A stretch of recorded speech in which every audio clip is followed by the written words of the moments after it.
welcome to Amy Lynn's Journey. I'm Amy Lynn, and let's get into this. Topic today is something that I wouldn't normally talk about. However, I think the people, especially the people, well, all over the world, but right now I'm in Michigan, and that's where I reside. We have a governor many people are not happy with. I have a question, and I have a question for her too. And the question is, really, are you going to take away things that people need for self-sufficiency? You have taken seeds. Good thing some people have them. You've taken away the rights to buy them. You've taken away the rights to buy farming equipment, replacing farming equipment, replacing parts for farming equipment. Are you afraid? Really, are you afraid, Governor Wittimer, that self-sufficiency is normal? There's all these other little laws that we all have to abide by. Very true. Some people do this to maintain their lives and their livelihood. We get farmers. It's not just homesteading communities, but farmers that put food on the plate at the table that you sit at to eat. You've taken out of the mouths of their animals for which they provide your dinner, your lunch, and your breakfast. Fair? I think not. Crisis? I really do think so. I understand the safety, the cause and the effect. Granted, I have is morals and common sense and God by my side. And I pray, heavily do I pray for our farmers, for our homesteaders, for people that are just trying to survive. Here you are whining because somebody makes a statement about touching the damn gas pumps. Realize before they touch them. Make them readily available. People complain. Make things readily available. You're not doing this. You're not doing your job. You say you fought 2 years to work 15 months. Well, I'm going to tell you what, these farmers have worked their lives for your life and everybody else that they can provide for. You have condemned every single part of Michigan. Every single part. Not everybody in Michigan is in this high-risk area, like Detroit and their little surrounding areas. I feel completely devastated for them and their families and the people of the lives that have been lost. Not just that area, but everywhere, all over the nation. It's not a Michigan disease. Why ground everybody? I don't honestly think, for the little 2 cents that I put into this, that you care. Really, I don't. Yes, there's strategic ways. Gloves, masks, hand washing, keeping clean homes. We don't have butlers and maids. We don't have cooks and nutritionists like you do. Not once have I ever heard you say God out of your mouth. For those families I pray for. Not once did you ever say, let's help the community that's helping us eat. that's helping us survive. Instead of take and lining your pockets with that, and you think you have a nickel in your pocket. I didn't vote for you. Heck, Trump is president. I didn't vote for him either. Your next term, definitely not me.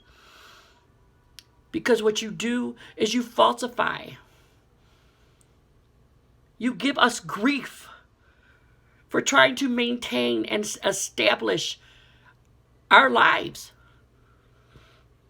Instead of keeping a restaurant open, whether they deliver to you or you have to go through a pickup at the door or a drive-through, shut them down. I'd hate to see people lose their jobs. Because I'm going to tell you what, without the farming community, they will not have any meat to supply those restaurants. They will not have any vegetation to supply those restaurants. I'd hate to see them go down. I don't even, you know what? I think maybe once or twice a year, I go at a restaurant, sit down with my 6-year-old daughter with Down syndrome. I cook from home. If that's not readily available, how am I supposed to cook for a child? Do you think I'm supposed to fast food her? No. Down syndrome children, known fact. They have weight issues. She's 6 years old, 3.5 feet tall, and weighs 92 pounds. She didn't weigh that before all of this shutdown stuff.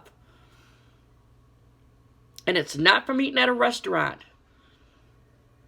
It's buying because when all of this stuff started, people went hoardish. There was no meat. I had some. But I had to manage what I had. And I'm pretty sure I'm not the only one that has to manage what they have. I don't get food assistance because I own a vehicle in the state of Michigan.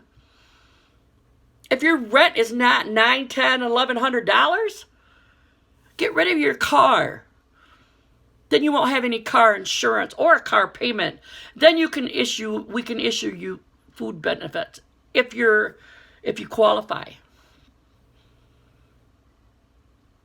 Really, government Wittimer? I don't believe one moment that you are for the people. I don't believe that you're in it for us. America needs to start relying on what Americans need. We need to put God back into our country, back into our schools, back at our tables. I bet you 10 to 1 you don't even pray before you leave your house. Prayer is a necessity in our house. I don't leave home without it. It's better than any debit card I could ever own. I pray before I leave for safety for me and my daughter and the people that surround us on the roads. I pray for each and every one of the people I know and don't know. True, I can't call everybody by name. But God knows my intention. Now, granted, I am not perfect. I'm not a perfect person. I'm not a perfect human being. I'm not a perfect mother. But one thing, what a lot of people try to realize, but they can't. Trying is half the battle that you're losing. God needs to be number one. If you can't do that because you're afraid that somebody bashed for being a Christian, a loving, caring person, and helping others to the best of my ability.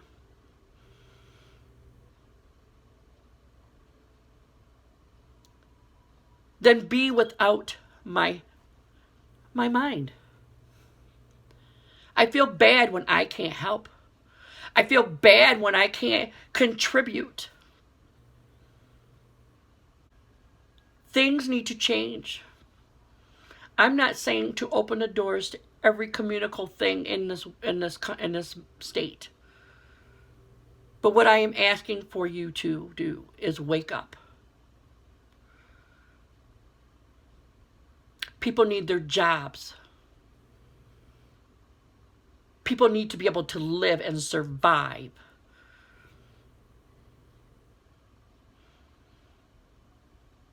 Michigan is a very poor state. And it's because you want it.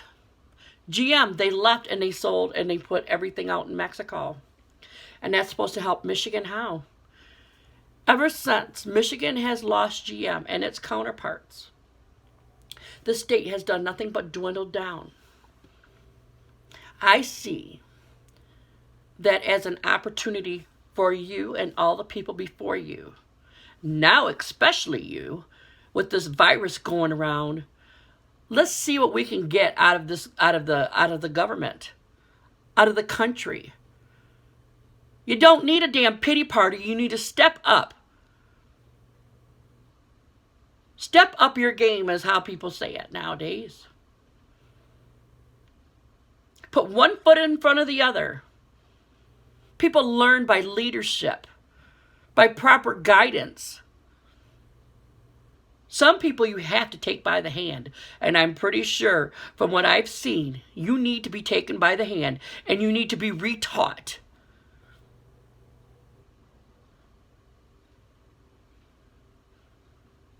People are going to be losing their homes because they have no work. Do you think this little check for the coronavirus is going to help save their homes? Nope. A regular, steady job will. People are going to be losing their vehicles. Is that little check going to help with that too? Nope. People won't have any transportation to get to and from their jobs. So therefore, they'll probably lose their jobs. Especially third shifters. There's no buses running that time. And in this area, there are no taxis. And where I live, good thing that I'm going to apologize for is my hair. I need a shower.